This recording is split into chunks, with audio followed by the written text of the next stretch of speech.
자, 이번 시간에는 엔진의 크랭크 축에 대해서 공부해 보도록 하겠습니다. 우리가 엔진 연소실에서 폭발하는 마력을 우리가 지시마력 또는 도시마력이라고 그랬죠. 그 다음에 피스톤이 그 동력을 받아서 직선 운동을 회전 운동으로 바꿔주는 게 바로 크랭크 축입니다. 그래서 크랭크 축에서 얻는 게 바로 우리가 정미마력 또는 축마력 이렇게 공부한 적이 있을 거예요. 그래서 정말로 회전 축력, 회전 마력을 얻어내는 곳, 그것이 바로 크랭크 축이라는 거 알고 계시고요. 그 크랭크 축에는 엔진 블록에 지지하고 있는 메인 저널들이 있을 것이고, 그 다음에 피스톤이 4기통이면 커넥팅 로드 4개가 매달리는 핀 저널이 있을 거예요. 그에 따라서 메인 저널 5개, 그리고 핀 저널 4개, 이렇게 해서 직선 운동을 회전 운동으로 바꿔주는 크랭크 축의 구조를 한번 살펴보겠습니다. 먼저 메인 저널이라고 하면은 크랭크 축의 회전 중심을 형성하는 축의 중심 부분이죠. 그리고 그림이 나와 있지만 자세하게 안 보일 테니까 여러분들이 교원을 참고해 주시고 또 교재를 참고해 주시면 고맙겠습니다.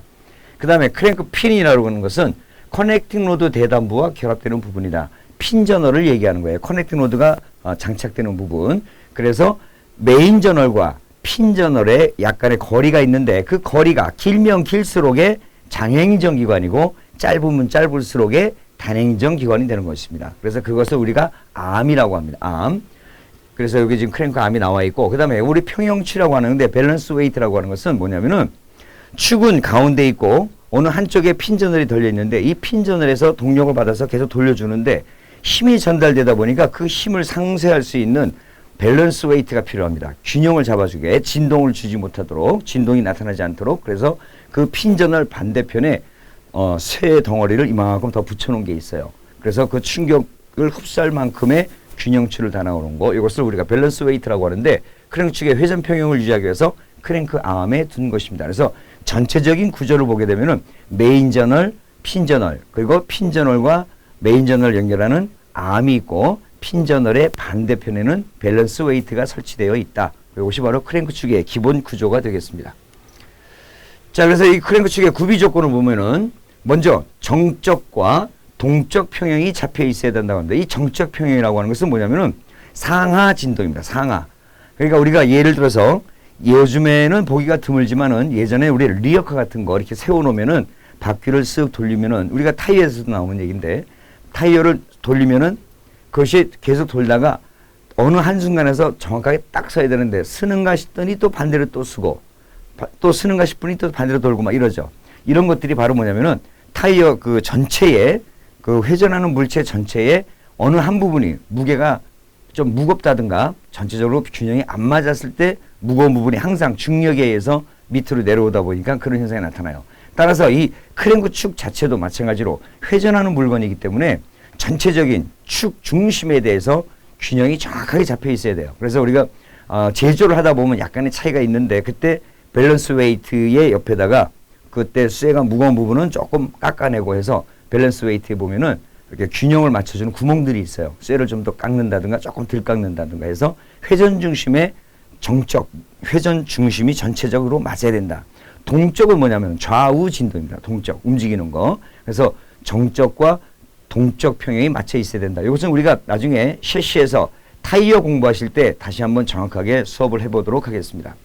그 다음에 강도와 강성이 충분해야 된다. 튼튼해야 된다 하는 얘기죠. 그 다음에 내 마모성이 가야 된다. 마모되지 말아야 됩니다. 왜냐하면 이 저널 부분에서 이렇게 회전하는 부분이고 물론 베어링은 있지만 그때 이 부분에 마모가 많이 생기면 그 마모된 만큼 유격도 넓어지고 그 유격이 넓어진 만큼 충격도 전달되기 때문에 소음이 발생할 수 있어요. 그래서 내 마모성이 커야 된다. 그다음에 그래서 이 크랭크 축의 재질은 굉장히 강한 건데 고탄소강이라든가 크롬 몰리브덴강, 그다음에 니켈 크롬강 등으로 단조해서 제작합니다. 미아나이트 주철 또는 구상 흑연 주철제 크랭크 축도 사용된다. 상당히 강한 쇠의 재질로 만들어져야 된다. 그 얘기입니다.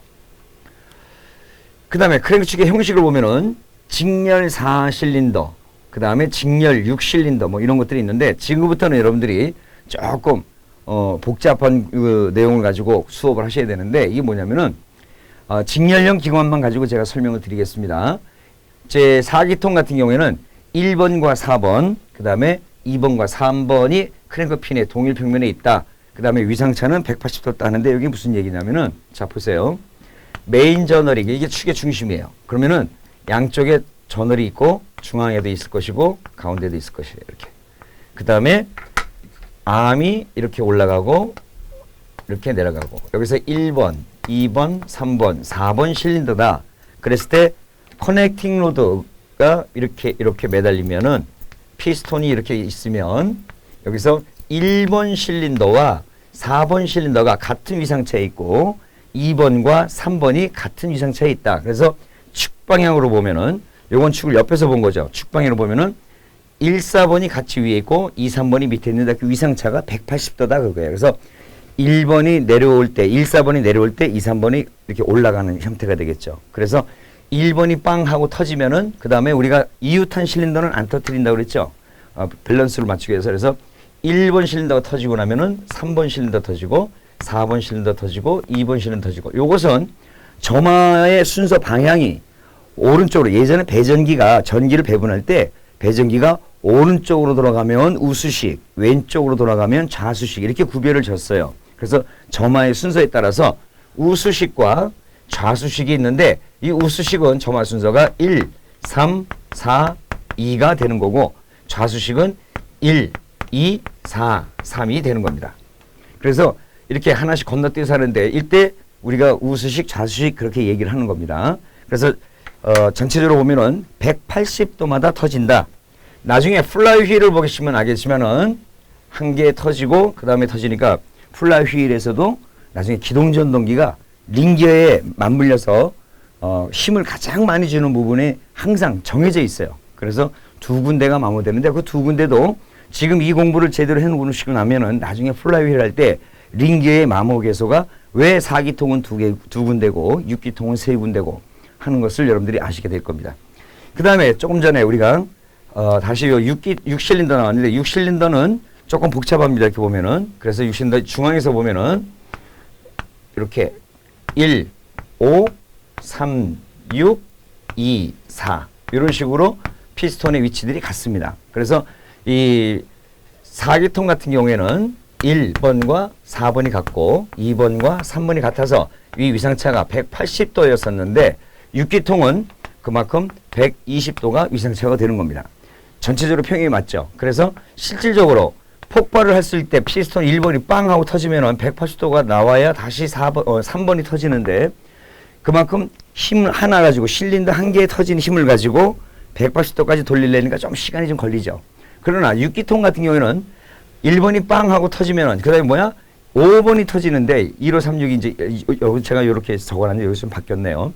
5번이 이제 올라오면서 이쪽으로 돌 때 이쪽이 5번이죠. 다시 이거 정리 좀 할게요. 제가 1, 5, 3, 6, 2, 4 요게 맞습니다. 그래서 1번이 터져서 내려오면은 요번에 올라와서 5번이 터지는데 이때에 120도까지 내려왔을 때 1번 실린더 120도까지 내려왔을 때 5번 실린더가 또 터지니까 실질적으로 폭발의 중첩도가 있죠. 그게 몇 도예요? 60도잖아요. 요만큼. 1번 실린더의 폭발이 끝나기도 전에 5번 실린더가 또 터졌기 때문에 두 개의 실린더의 폭발 중첩도가 60도가 생겨버려요. 따라서 어떻게 돼? 그만큼 힘이 좋죠. 그래서 기통수가 많으면 폭발의 중첩도가 크기 때문에 그만큼 힘도 좋고 엔진이 정숙하다는 얘기예요.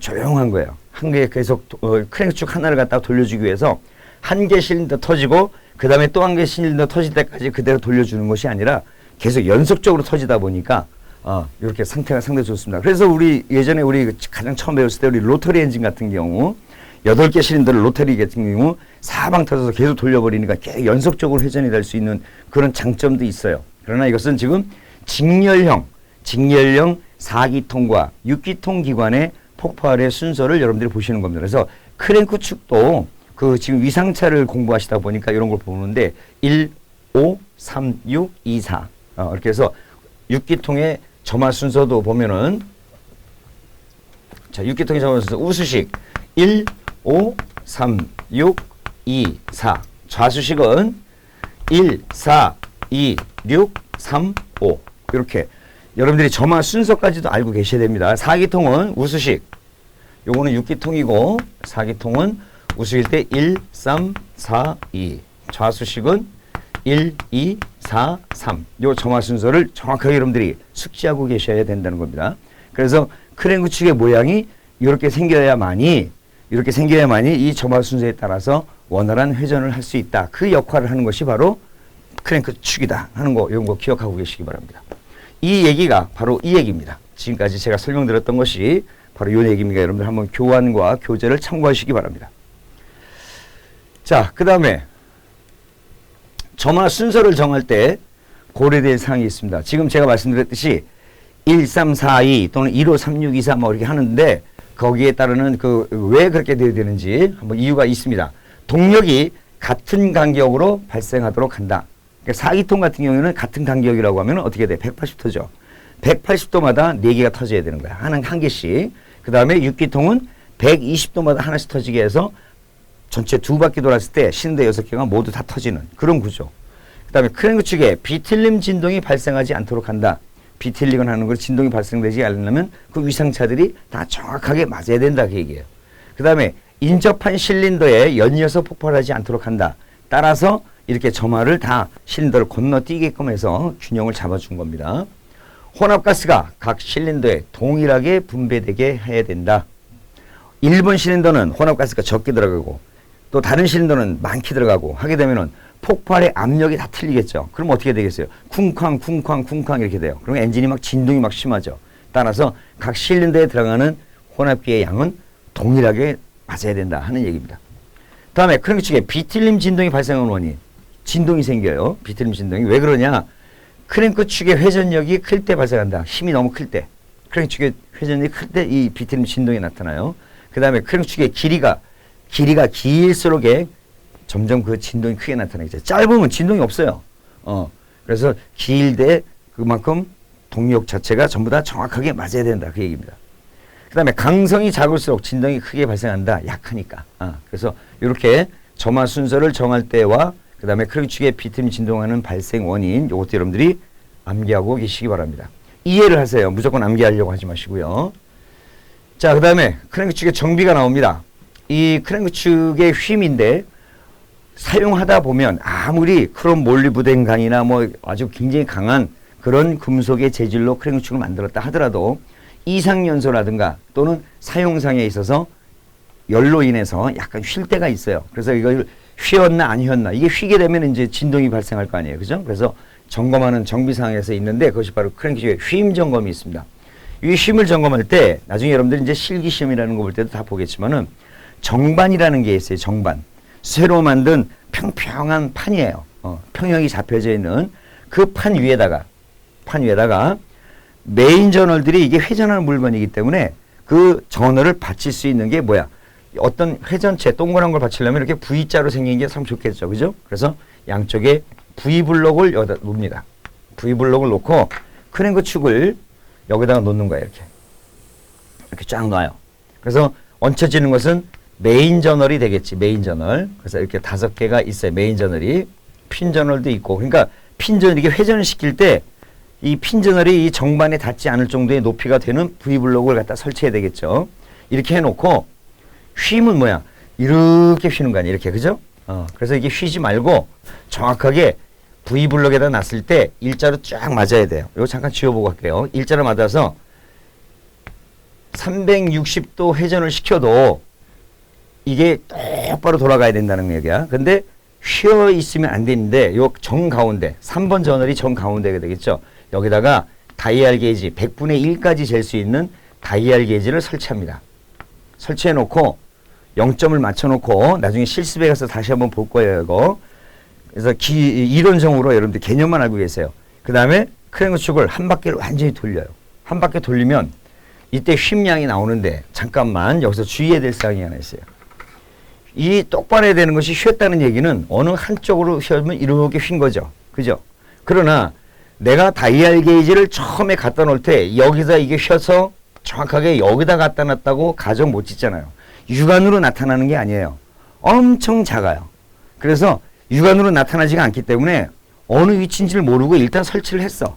설치를 했기 때문에 한 바퀴를 돌려보는 거야. 그런데 만약에 이 상태였다면 반 바퀴, 즉 180도만 돌리면 얘는 어떻게 돼? 위로 올라가죠.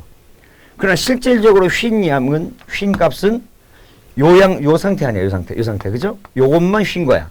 따라서 다이얼 게이지에 0점을 맞춰놓고 크랭크 축을 한 바퀴를 돌렸을 때 다이얼 게이지가 0을 맞춰놨다 하더라도 꼭 전진 방향으로만 날아간다고는 보장을 못해요. 뒤로도 나가. 약간 눌러서 설치해놨기 때문에. 그래서 바늘이 이쪽으로 최대, 이쪽으로 최대, 약간 움직였던 최대 값을 보는 거야. 최대 값을 봐서 그 값이 예를 들어서 뒤로 10mm 갖고 뒤로 한 눈금이 10개 갖고 전진 방향으로 한 20개 갔다 그러면 총 눈금이 0.3mm죠. 그러나 실질적으로 쉰 건 얼마야? 제가 쉰 값은 한 바퀴를 돌렸기 때문에 2배로 나타난 거예요. 쉬지 않았을 때가 직선이기 때문에 따라서 이 쉼이라고 하는 것은 다이얼계를 측정했을 때 무조건 측정값의 2분의 1 값이 바로 측정값이 되는 겁니다.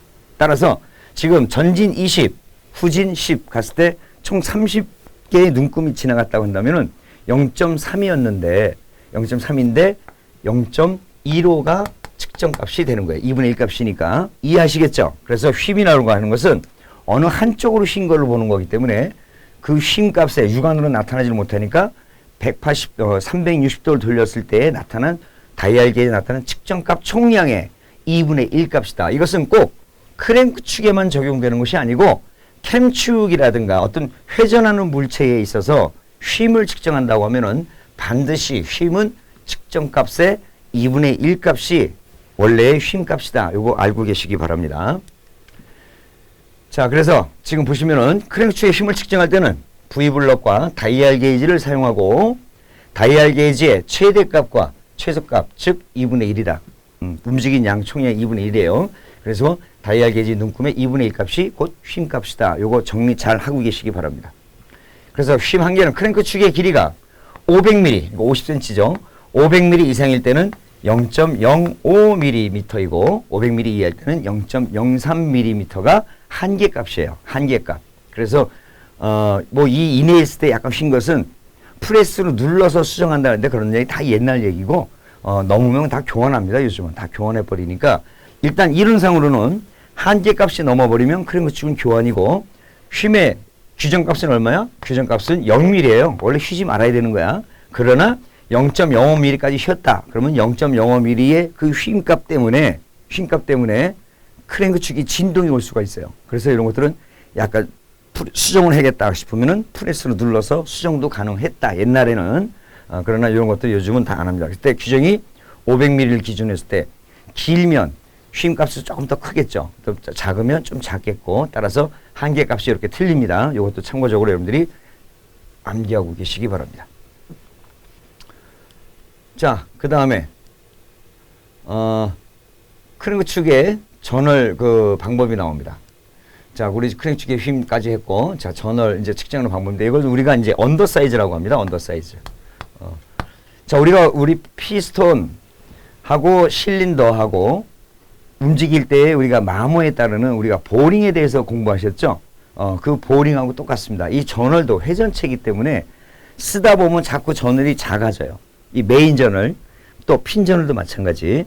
이 회전하다 보니까 베어링이 있는데도 불구하고 베어링은 뭐 베비메탈이나 이렇게 해서 알루미늄 계통이고 뭐 납성분이 들어가 있는 거고 하지만은 알루미늄 선에서 만드지만은 그것이 마모되기도 하지만 이 전월도 마모가 된다. 따라서 이 전월이 자꾸 작아지면은 어떻게 되겠어요? 크랭크 축의 유막 간격이 자꾸 커지죠. 커지게 되면 위에서 피스톤이 쿵쿵하고 폭발하고 내려올 때 그만큼 유막 간격만큼 충격이 전달돼 공간만큼. 그래서 안 된다. 따라서 이것도 어느 정도 규정이 있어야 될 것이고 그 규정을 넘어가게 되면 우리가 정비를 해야 되는데 그 정비할 수 있는 그 한계값이 이렇습니다.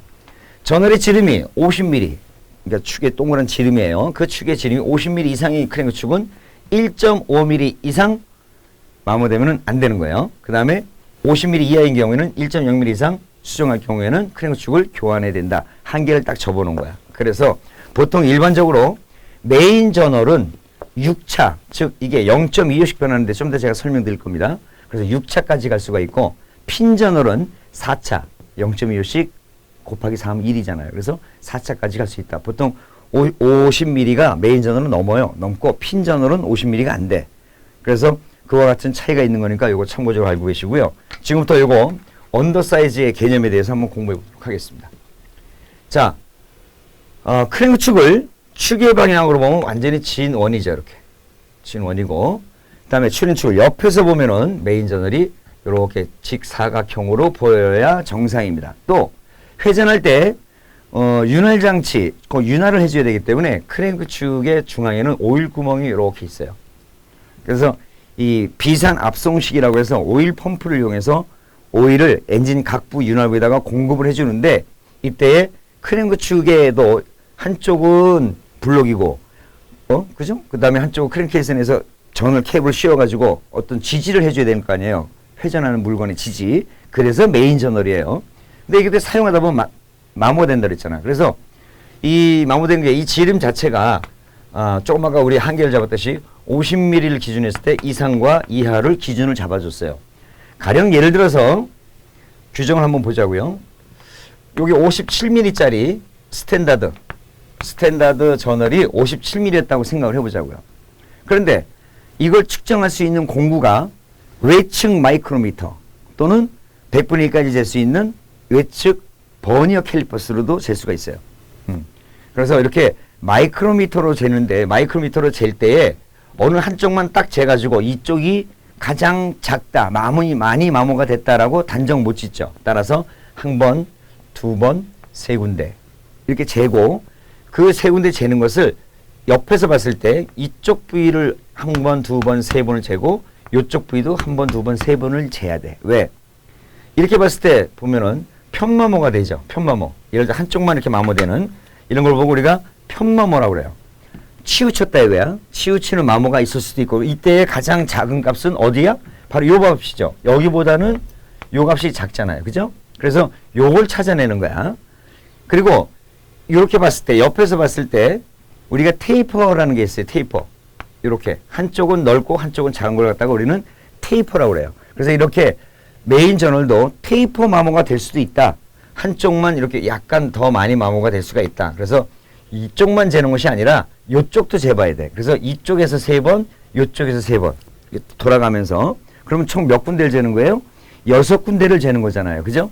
그래서 이 6군데를 잰 것 중에서 편마모가 됐는지 테이프 마모가 됐는지는 쉽게 구별이 가요.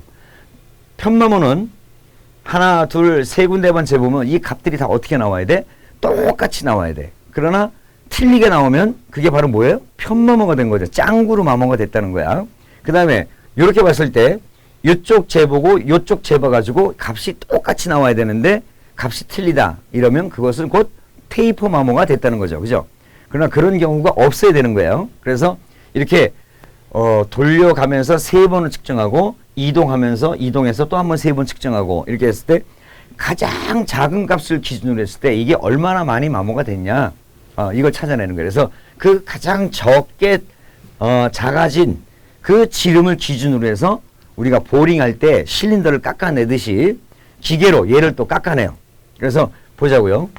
예를 들어 이렇게 마모됐어. 원래는 이랬었어. 그런데 이만큼이 날라갔어. 마모가 됐어요. 그러면은 이 값을 기준으로 어떻게 깎아내야 돼? 여기에 진원이 되게끔 똑같이 이렇게 깎아내야 되겠죠. 이렇게. 그죠? 그럼 이만큼 다 날아가는 거 아니야. 그러면 그만큼 원래 사이즈, 원래 스탠다드가 57mm였는데 이만큼의 총량이 얼마냐? 이걸 떨궈내고 이 사이즈에 맞는 진원으로 만들어주는 값에 원래 실린더 블럭에다 다시 갖다 놓으면 공간이 더 넓어졌죠. 그죠? 그래서 이 넓어졌으니까 어떻게 해야 돼? 베어링을 기존에 꼈던 스탠다드의 베어링보다 조금 두꺼운 베어링을 갖다 껴주면 되잖아요. 그러면 또 메꿔지죠. 그러면 스탠다드일 때의 유막 간극과 동일하게 유막을 형성하면서 진동을 잡아줄 수가 있어요. 유막 간극을 규정 상태로 복원할 수가 있다 그 얘기예요. 따라서 이렇게 크랭크 축의 전원을 가장 많이 마모된 부분을 위주로 해서 다시 진원으로 깎아주는 작업을 우리는 절삭이다. 크랭크 축의 절삭이라고 그래요. 절삭. 언더사이즈. 근데 그것은 기준을 어디에다 두느냐가 또 문제야. 조금 아까 내가 방금 전에 얘기했는데 눈치 있는 분들 금방 느꼈을 거야. 무엇을 기준으로 깎아줄 것이냐. 언더사이즈 베어링을 기준으로 잘라주는 거예요. 그래서 이 베어링이 스탠다드의 57mm에 맞는 스탠다드 베어링이 있을 거 아니에요. 그러나 우리가 측정을 해봐가지고 아까 그랬죠. 500mm 이상 되는 거는 1.5mm까지 수정이 가능하니까 한번 깎아낼 때마다 기계의 그 바이트의 그 절삭량이 또 쉽게 얘기하자고요. 0.25mm씩이에요. 0.25mm씩. 그래서 언더사이즈 베어링도 0.25mm씩 점점 두꺼운 게 나와. 그 두꺼운 거를 기준으로 해서 우리가 1차 절삭이냐 5차 절삭이냐 따지는 거예요. 그러면은 57mm에서 0.25, 0.50, 0.75, 1.00, 1.25, 1.50mm가 점점 두꺼워져 있는 베어링이 있다고 가정을 하고, 물론 또 있어요. 이 베어링을 전원을 측정했을 때 어떤 베어링을 갖다가 끼워줄 것이냐에 따라서 절삭량이 달라지는 거야. 차수가. 그래서 한번 측정, 산수니까 한번 보자고요. 자, 57mm였어서 스탠다드가. 측정을 해봤더니 점점 작아질 거 아니에요. 그죠? 가장 작은 값이 56점, 한 74mm가 나왔어요. 그랬더니 얼마 만에 마모됐어요? 0.26mm가 마모됐죠. 그죠? 0.25mm가 넘었어. 그럼 얘 절삭해야 하네요. 하지요.